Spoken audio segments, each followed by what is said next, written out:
brought to you by Nova शुद्ध घी।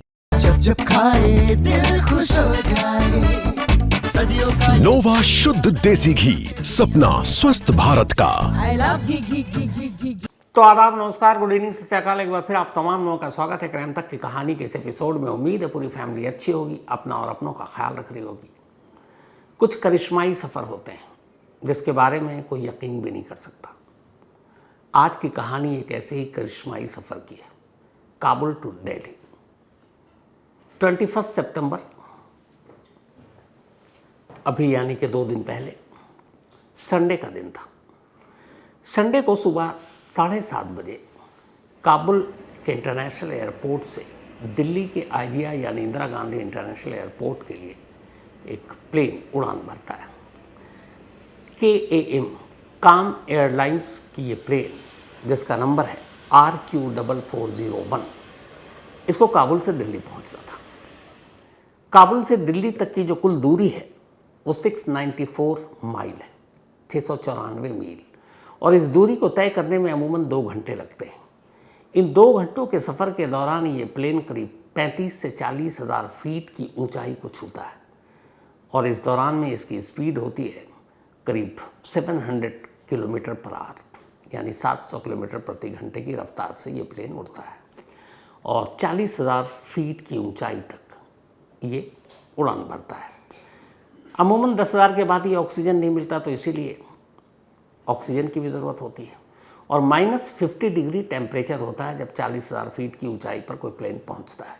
-50 degree यानी इतना तापमान काफ़ी है जो इंसान के खून को सचमुच जमा दे, खून जम जाए, यहाँ तक कि कई बार जिस्म या शरीर इस हद तक ये तापमान जो है कि जिस्म फट जाए, ऐसी ठंडक होती है।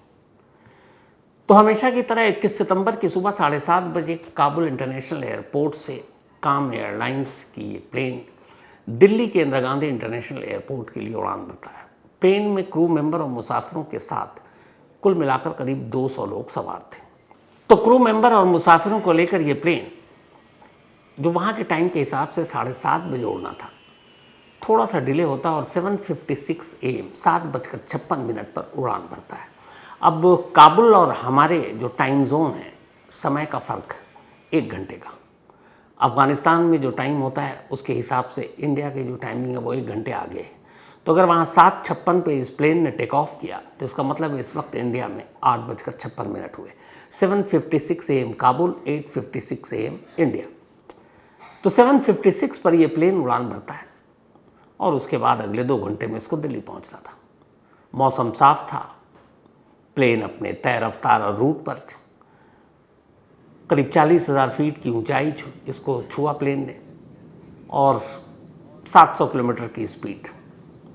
चूँकि दिल्ली का भी एयरपोर्ट खाली था, एयर ट्रैफिक कंट्रोल की तरफ से कोई रश की इन्फॉर्मेशन थी नहीं, लिहाजा ये प्लेन तय वक्त से पहले ही 30 मिनट दिल्ली के इंदिरा गांधी इंटरनेशनल एयरपोर्ट के टर्मिनल 3 पर लैंड करता है। सिर्फ 1.5 घंटे में काबुल से दिल्ली तक का सफ़र इस काम एयरलाइंस की फ़्लाइट ने पूरी कर ली थी। तो अब दिल्ली एयरपोर्ट पर यह प्लेन लैंड करता है, और टैक्सी बे की तरफ, जहाँ पे जो विंडो इनका था, जहाँ मुसाफिर को उतर कर निकलना था, रनवे से अब वो वहाँ पहुँच जाता है। अब ये प्लेन टैक्सी बे पर खड़ा है, ग्राउंड स्टाफ पहुँच चुके हैं लगेज के लिए और बाकी चीज़ों के लिए। बाकी स्टाफ अब सीढ़ी लगा रहे हैं, क्योंकि प्लेन की हाइट होती है, मुसाफिर नीचे उतरेंगे।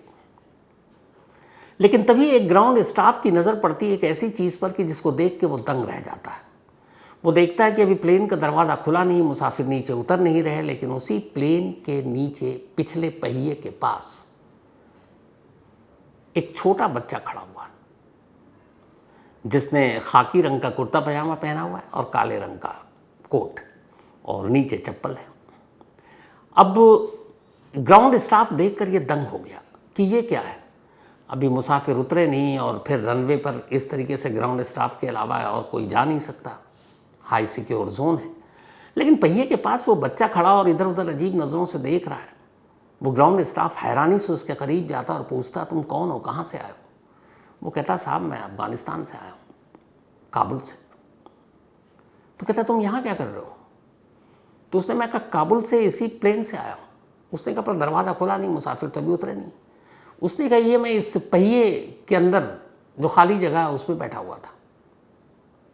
अब जैसे ही ग्राउंड स्टाफ ये सुनता है, उसकी हैरानी की कोई इंतहा नहीं होती। फ़ौरन वो मैसेज करता है। अब एयरपोर्ट की सिक्योरिटी की जिम्मेदारी CISF के पास होती है, सेंट्रल इंडस्ट्रियल सिक्योरिटी फोर्स। फ़ौरन CISF को खबर दी जाती है। CISF के अफसर हाँपते काँपते दौड़ते टैक्सी बे के पास पहुंचते हैं, उस रनवे पर जहां ये काम है एयरलाइंस काबुल टू दिल्ली अभी अभी लैंड किया था। अब आते हैं और उस बच्चे से पूछते हैं कि भाई तुम कौन हो।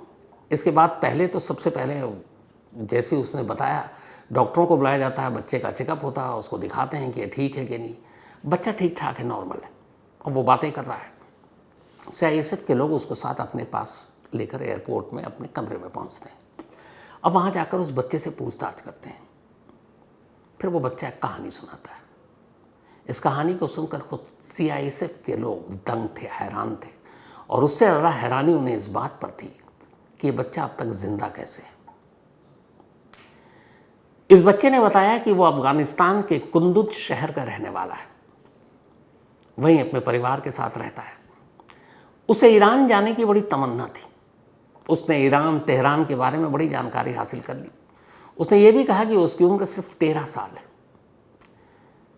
कई बार उसने घर वालों को कहा ईरान जाना है। घर वाले कहते थे बच्चा है, कहाँ ईरान।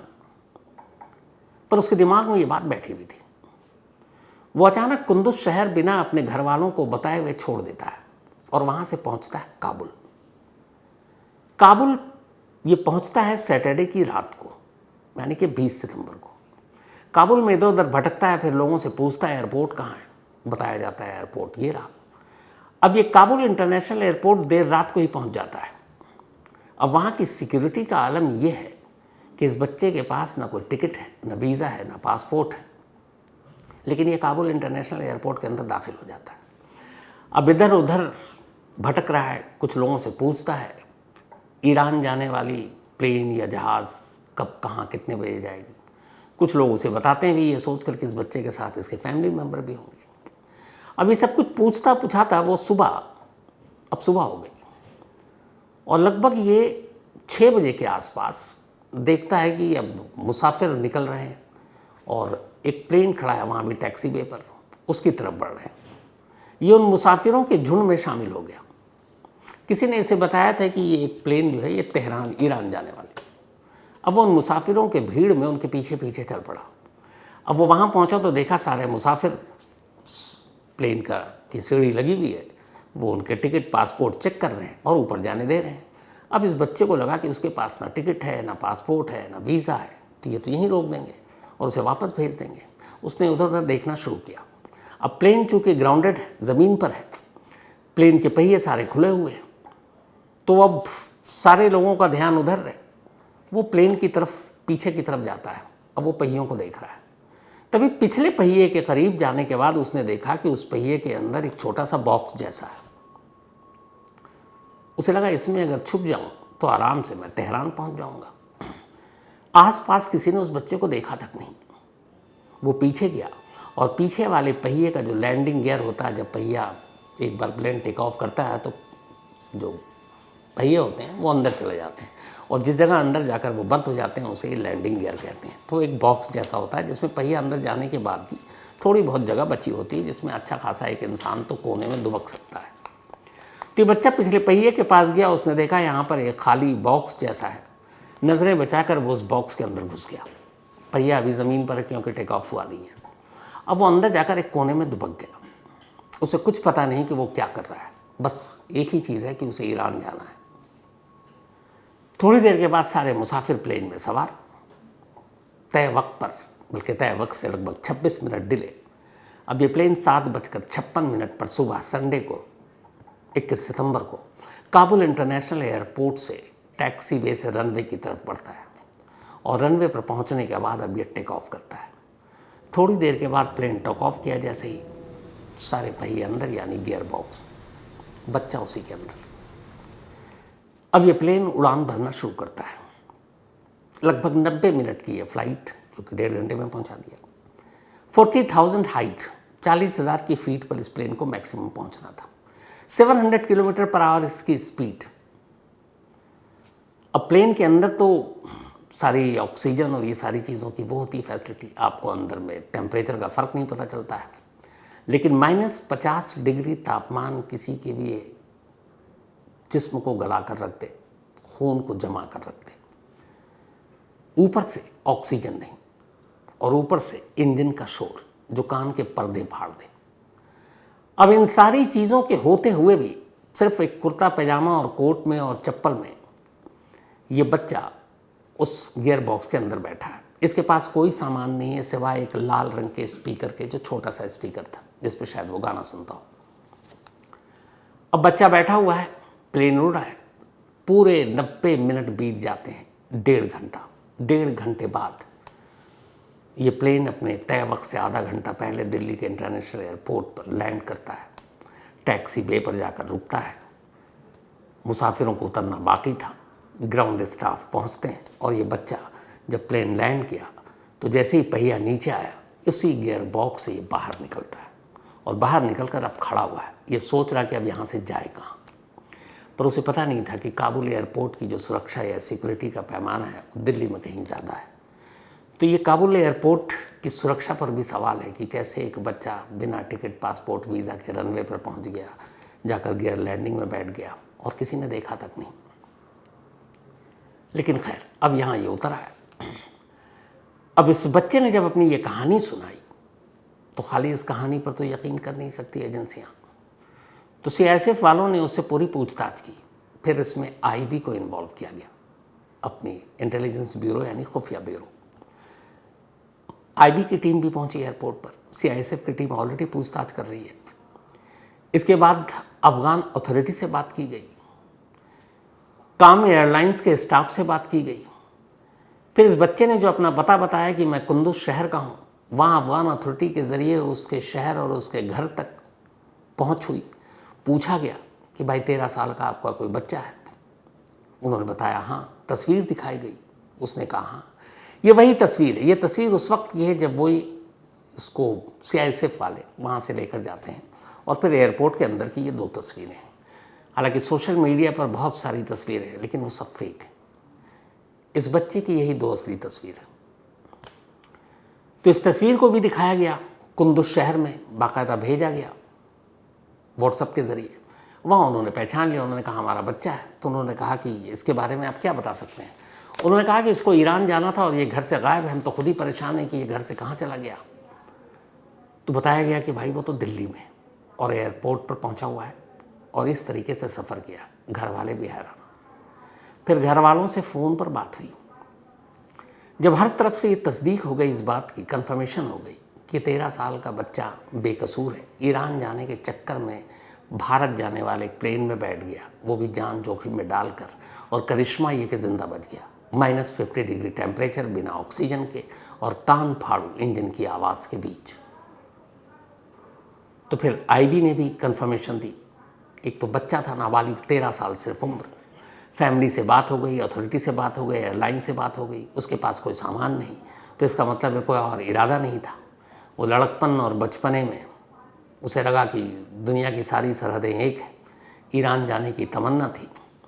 तो इन सारी चीज़ों को देखते हुए फिर ये तय किया गया हमारी एजेंसियों के, पुलिस के, सीआईएसएफ के ज़रिए कि इस बच्चे के ख़िलाफ़ कोई कंप्लेंट दर्ज नहीं किया जाएगा, इसके ख़िलाफ़ कोई मामला नहीं बनेगा। जेल तो नहीं, बाल सुधार गृह तो भेजा ही जा सकता था, जुवेनाइल।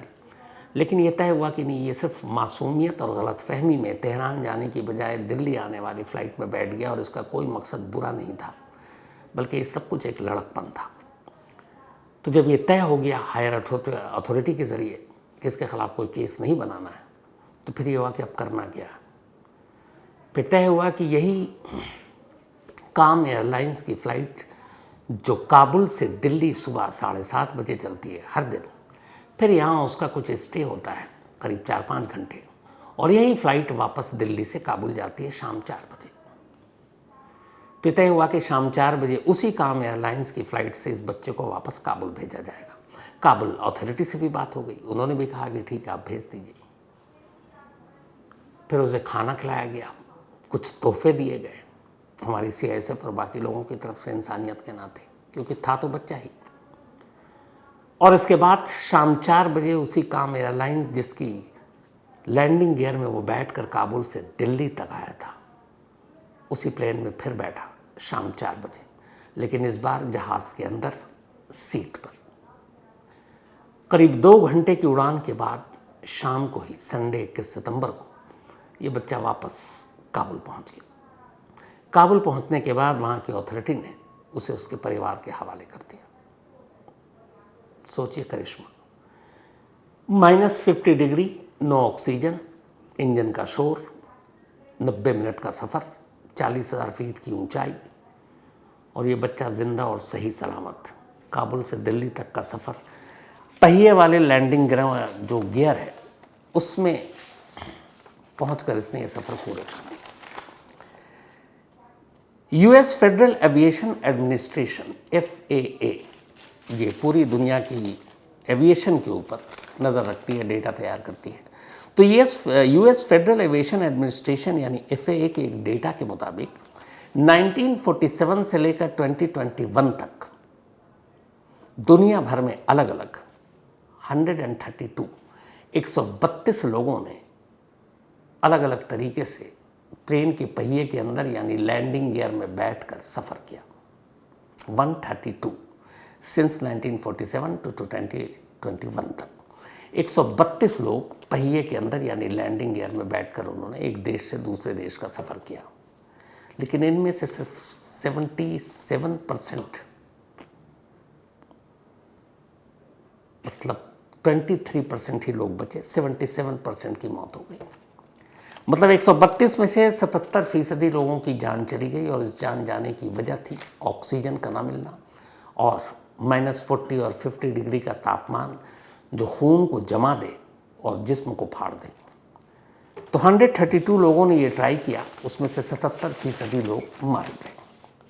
और आपको याद होगा कुछ साल पहले या कुछ वक्त पहले मैंने एक कहानी सुनाई थी, 31 साल पुरानी कहानी है वो 1996 की।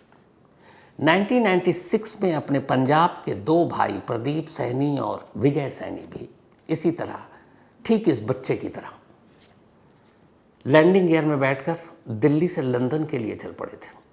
हालांकि काबुल से दिल्ली तो 1.5 घंटे का था, लंदन 10 घंटे से ज़्यादा का सफ़र है। तो 10 घंटे का सफ़र, 40,000 की हाइट, -50 डिग्री बल्कि -60,000 तापमान, और दोनों भाई दिल्ली के ही इंदिरा गांधी इंटरनेशनल एयरपोर्ट से उस लैंडिंग गियर में बैठ गए और निकल पड़े। लेकिन हीथ्रो एयरपोर्ट पर इन 2 भाई में से एक ही जिंदा पहुंचा, और वो था विजय सैनी, जबकि प्रदीप सैनी, जबकि विजय सैनी की मौत हो गई इसी खून के जमने और जिस्म के फटने से। तो प्रदीप सैनी आज भी इंग्लैंड में है, उसको वहाँ की कोर्ट ने ब्रिटेन की नागरिकता दे दी, शादी भी कर ली, अब उसके बच्चे हैं। लेकिन विजय सैनी की मौत हो गई थी। तो सेम इसी एयरपोर्ट से आज से 31 साल पहले 2 भारतीयों ने भी लैंडिंग गियर पर सफ़र किया था, पर उनमें एक खुशनसीब निकला, दूसरा नहीं। तो ये थी काबुल टू दिल्ली की आज की करिश्माई सफ़र की कहानी। अब कहानी ख़त्म करूँ, वही अपना सिलसिला। आज अमन कुमार का जन्मदिन है, तो हैप्पी बर्थडे अमन। इसके अलावा विपुल अग्रवाल, इनका भी आज बर्थडे है, तो हैप्पी बर्थडे विपुल। साथ ही नीरज प्रकाश बोहरा, इनका भी जन्मदिन है, तो नीरज जी हैप्पी बर्थडे आपको भी। रियान तोमर, इनका भी बर्थडे, तो हैप्पी बर्थडे रियान तोमर। और ये मीनाक्षी मलिक की बिटिया हैं, एंड ऑल द बेस्ट। रिया तोमर डॉक्टरी की पढ़ाई कर रही हैं, तो मेरी यही दुआ है तुम एक अच्छी काबिल लायक डॉक्टर बनो और लोगों की मदद करो। भूमिका, इनका भी बर्थडे है, तो हैप्पी बर्थडे भूमिका। और ये मदन शर्मा जी की वाइफ है। इसके अलावा ज़ारा फातिमा का भी बर्थडे है, तो हैप्पी बर्थडे ज़ारा। और ये हफीज़ुल्ला हैदर की बिटियां हैं। अश्विन भाईक, इनका भी जन्मदिन, तो हैप्पी बर्थडे अश्विन जी, क्योंकि ये नेहा एंड रुद्रा की मम्मी है, तो हैप्पी बर्थडे अश्विन भाईक जी। साथ ही ध्रुव यादव का भी आज बर्थडे है, तो हैप्पी बर्थडे ध्रुव।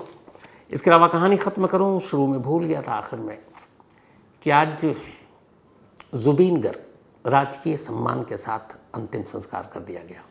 अंतिम संस्कार से पहले उनका दूसरी बार पोस्टमार्टम भी किया गया, क्योंकि पहले पोस्टमार्टम जो है सिंगापुर में हुआ था, लेकिन मौत को लेकर कई लोगों ने सवाल किया, तो वो सवाल ही न रह जाए, इसीलिए सरकार ने फैसला किया था और जो लोगों का हुजूम था, जो लोगों के जज्बात थे, जो उनकी आंखों में आंसू थे, जो उनकी खामोशी थे, जो लब सिले हुए थे, बहुत कम लोगों के नसीब में ये प्यार आता है। ज़ुबीन गर्ग के जितने चाहने वाले, मुझे नहीं लगता कि हाल के वक्त में देश में मैंने ऐसा मंजर देखा हो जहाँ इतनी दीवानगी, इतना प्यार इस सिंगर के लिए। वाकई सलाम है। मेरी यही दुआ है, ऊपर वाला उनकी आत्मा को शांति दे और तमाम चाहने वालों को सब्र दे। इसी दुआ के साथ आज इतना ही। अब आपसे मुलाकात होगी कल रात 9 बजे। तो तब तक अपना और अपनों का ख्याल रखिएगा। Thank you very much.